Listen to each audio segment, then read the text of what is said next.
Sup everybody, welcome to another video. And EroticWalruss is busy, and I'm talking they're crazy busy. Not only are they constantly working out what's the most optimal way to move money from your bank account, your wallet, into their bank account and Dawei's wallet, but they're also trying their best to give us things that just aid to the betterment of enjoying the game. Because after all, I think a smart company would come to the conclusion that the most effective way of moving one's finance and wealth from your own pocket to their pocket is through making a good product. And some of these changes, I have to agree that they're long overdue, but hey, at least they are here. And you guys might see I have my mouse hovered right here. What the hell is this? We did not know about this in their live streams. They never really pointed to something like this, but now that it's here, I've been reading through the patch notes and I was like, okay, most of this stuff is predictable. We're going to talk about the character banners, weapon banners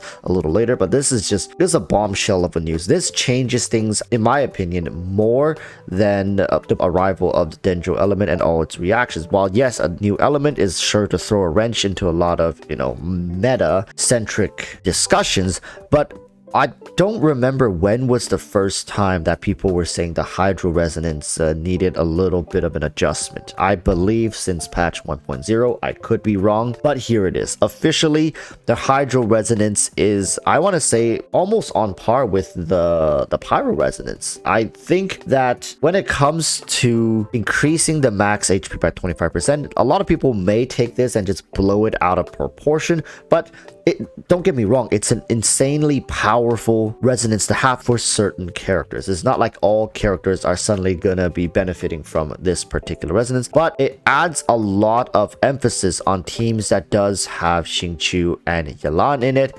And I'm mainly speaking for Hu Tao teams as well as Yoimiya teams. Now remember, both of these teams have variations where Xingqiu and Yelan are both inside them, as well as Zhongli. So for people who are running these teams, the Hu Tao variant is going to have 3 members directly benefiting from this HP boost, whereas the Yoimiya variant is only going to have 2, being Yelan and Zhongli. Well, yeah, having more HP is always helpful, but I wouldn't say that you're losing your mind over Yoimiya getting an extra 25% HP, because in that team I barely lose any health anyways because of my Zhongli's shield. Okay, so what I want to bring your attention to is also affected by pyro for 40% less. I don't know how this is going to interact with burning, but there could be a scenario where you are running hydro resonance in a team where you also have burning. I don't know how that's going to interact. Maybe you are experimenting with vaporize, seeing if you apply hydro then onto a burning target, does it proc vaporize?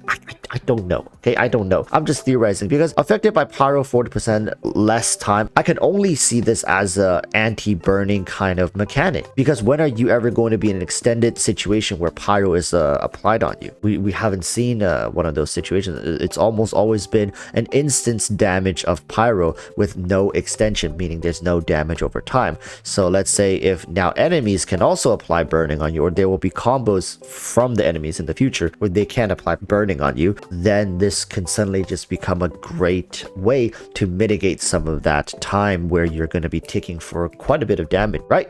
And let's just say they also ignore shields, because at this point I wouldn't be surprised if they have a burning mechanic that ignores your shield. So with that out of the way, I'm not going to really touch on the new Dendro elemental resonance, because I don't think that's going to be quite as applicable now as it will be a couple patches down the line, where we get a couple more Dendro characters, and especially the Dendro Archon.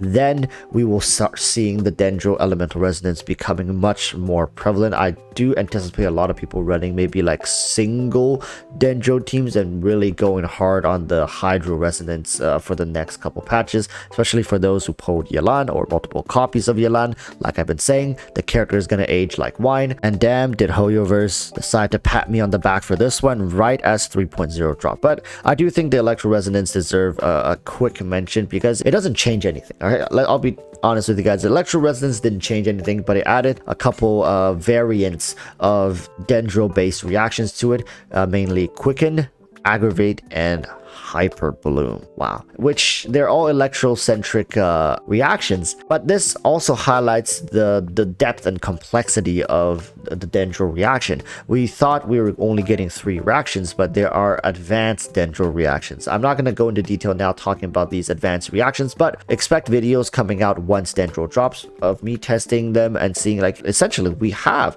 more than 3 reactions. It's just that there's multiple layers to them, and we have to fully understand how and when we can fully take advantage of these additional reactions. Okay, and these are the electrocentric ones. With that said, let's talk about the banner. This is the Zhongli version. This is the Tighnari version. Let's just stick on the Tighnari version because this boy is not going to be getting much attention, judging by what Hoyoverse just released for patch 3.1. So the least we can do is give him some screen time. Now, this banner is pretty damn good, I'll be honest. Although a lot of people will argue that Diona is like B tier or low A tier, I think Diona is high A tier, even potentially S tier, depending on how you like to play the game. If you don't have a Zhongli, she's like irreplaceable. I would say she's currently the second best shielder in the game next to Zhongli. A lot of people would say no, Beidou is, but we're talking about consistency and reliability. Her shield is on her elemental skill, whereas Beidou is on her burst skill. She can run different weapon variations depending on how you want to play around her shield, and I just think that her burst skill as well as her constellation scaling up to even giving elemental mastery is quite invaluable in not only the previous metas but also the current meta. She's gonna go forward feeling great. She's also a crowd unit, which now we know won't affect reactions because she has no reactions with Dendro, so you can feel free to slap her skill around while Dendro is on field and not worry about her stealing away the reaction. Then you can follow up with the reaction if you want. So what you can do is, if you want to boost your team, you can open up with Diona's burst skill, then go into Tighnari, blah blah blah blah blah, use Tighnari's burst skill, then you can go into whichever character, a Hydro character, Electro character, however you want, because Diona will never interfere with your combo sequence here, right? And if you want to really play the double Dendro combo, you can get Tighnari and you can get Kale, or you can get Kale and you can get the Dendro MC. So the Dendro resonance is already in play here, and I'm sure a lot of people are going to try it out, but I'm just saying it's not going to fully come to fruition until more Dendro characters and variants becomes available to us. Okay, Tighnari, no more needs to be said about this character. I think is going to be a good-ish character, nothing meta defining, nothing game changing. I think he's going to be slightly weaker than someone like Ayato, better than someone like Yaimiko, although Yaimiko with the new artifact set does seem like she's going to creep a little bit more into the meta. I think she's going to be dealing far more damage with Catalyze, was it? That's the Electro Dendro reaction, because she's off field. Yaimiko could work very well with Tighnari, because let's talk about the 4th character on this banner. Why is Fischl even on this banner? Fischl is going to be the way that free-to-plays are going to be proccing Catalyze with the Tighnari on field. Fischl off field, just drop Oz, use Tighnari, uses Dendro, blah blah blah. Fischl's bird's gonna continuously shoot out Electro, and then bam, there you go, Catalyze. And it's going to be quite consistent, considering that you don't ever have to worry about Oz, as Fischl is just automating that. And additionally, depending on what constellation you have for Fischl, you can also add more damage back into for Tighnari, which it's a great combo. But you know what's an even better combo is Yaimiko. Yaimiko running the new artifact set, running with Tighnari, and if you have someone like Diona, if you're free to play in your team, that's going to be amazing. Like, this is going to be a team that with a bunch of front-loaded damage as well as sustained damage. So for all those Yaimiko players, Yaimiko mains, the ones who believe, the one who watched my video and trusted that she was going to get a pretty sweet buff come Dendro, because she was designed for Dendro. There was no other explanation for a character to be that difficult to fit into a lot of the current stuff. And Yelan, a lot of people can say, well, Yelan was great from release, she had amazing, but she's getting even better. A lot of these characters, ever since Yaimiko came out, I anticipated that all the following characters have something to do or are somewhat going to contribute to the Dendro meta. And talking about Ayato is also going to contribute greatly with his burst skill and also his on-field presence with Hydro. He's going to be proccing a lot of Bloom, and with the Bloom,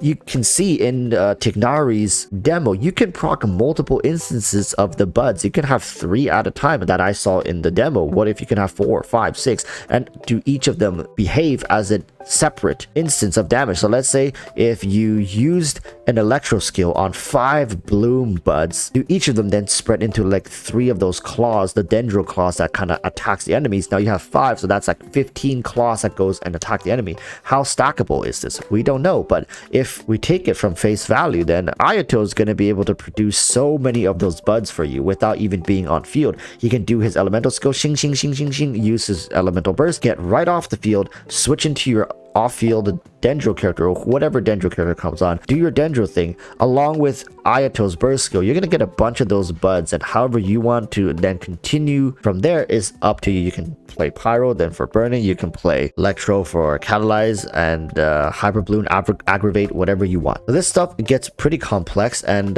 yeah, I'm pretty excited with all the new 5-star. I'm glad a lot of people did believe me when I said it, while a lot of people said copium, but I do think that Hoyoverse did this with a plan, and it's great that I put some faith into that. All right, when it comes to Zhongli's banner, it's the same. I honestly think Zhongli's banner is going to outperform Tignari's banner, because if you're smart, I would advise you to pick up a Zhongli, because going forward Zhongli has received a slight buff due to the fact that Dendro doesn't react with a Nemo. And I know while the Dendro artifact makes up for the lack of iridescence shred, Zhongli's elemental skill, I believe, is the only other way you can shred Dendro. So yeah, pick up a Zhongli if you want to shred more Dendro and stay safe. They haven't announced any mobs that are anti-shield, so he's still very much relevant in all instances of the game. For people who are at C1 Zhongli, consider getting a C2. For people who don't have a Zhongli, consider getting a C0. If you're at C0, I would say stay put. C1 is not as important as C2, and I don't think people need to be getting 2 constellations of this character. Just work on him slowly. All right, whatever is coming next patch is pretty damn big. I don't think we should be putting any more resources into currently available units. Now finally, before I let you guys go, we got to talk about this banner weapon. It's gonna be quick, don't worry. This is absolutely trash. Like, I know it's probably one of the slickest looking spears, and some of you guys will most likely just get it for the drip, but absolute the worst spear in the game. It's okay, maybe that's a little harsh, but it's hard to find somebody who can actually fully utilize the spear. Zhongli doesn't really want to use it. You could use it for him. I mean, he's probably one of the best candidates if you were to slap the spear onto somebody, but honestly, Zhongli running the Favonius Lance is very, very good. He can battery the team in a very proactive way, actually, especially with his pillar staying on the field for quite a long time. You'll definitely notice how impactful a Favonius Lance is on Zhongli in almost all teams.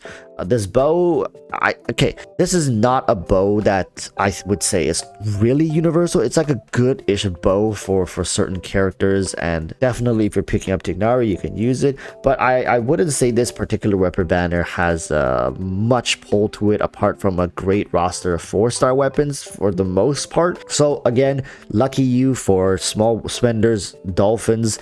This could be a pretty easy skip for most people. All right, and on top of this, if you guys have seen what's coming in 3.1, which Hoyoverse already teased on their Twitter, right, that's just more incentive. I think 3.0 when it comes to summons and banners is going to be a relatively weak patch, but content wise, I think getting the new region for exploration for Lord is going to be pretty good. Hopefully that can keep us satiated and entertained until we get the next patch, 3.1. So yeah, thank you guys for watching. Comment down below, which banner are you pulling on? Are you going for the weapon, or are you saving for the next patch? What are your thoughts of the resonance changes? Do you think high resonance is really good now, or do you think it's overpowered? Is it in line with everything else, or does it still need a buff? I'm looking forward to reading your comments down in the comments section, and yeah, until next time, urge you all to stay safe. Peace, bye.